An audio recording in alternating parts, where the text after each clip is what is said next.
انجمن اجتماعی کرد لسوریه برداومی چکدارین پیده دیگرتنا اندام و کادروین پارتین و شرمزار دکه و داخوازا سربست بردانا همو گرتین کرد لزندان ده سلاتا خوفرز کری لکردستان سوریه دکر. امینداریا گشتی انجمن اجتماعی کرد لسوریه ده داخویانیه که در راگاند گو میلیسین پیده هر یک جریاد احمد اندام اوفیسا پیوندین گشتی یا شپیلا پیش روژیا کرد و میلاد دله اندام شپیله دما گو سردان مالباتا احمد ابراهیم گو اندام شپیله او جید کرن و بریانها هاتبو بنچاف کرن گرتن.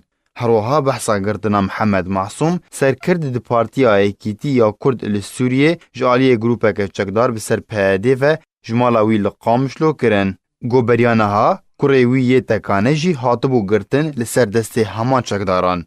انجمن اجتماعی کرد لسوریه کریارن پیده در حق خباتکارن کرد شرمزار دکه و داخوازا سربست بردانا بلز جبو همی گرتین انکسی ینگو ده زندان پیده دنه دکه. هروها امینداریا انکسی بانگ لگل کرد به همو هیزن خوین کردستانی کر گو فشارکی بکن لسر پیده جبو سربست بردانا همو گرتیان و راوستاندنا وان کریاران گو دورنج اخلاق مروایتیه و کینه و درشیه بلاو دکه ده نوا جواکا کردی ده. بیاننامه ده داویه ده بالکشان سرویه که گو اف کریار بتنی خزمتا نیار و دجمنین گله کرد که ده دما گو پیوستی آمه بیکریزیا گله کرد هیا لبرانبری همو پیلانن گوتین آماده کرن جبو تنک کرنا هبونا کردی.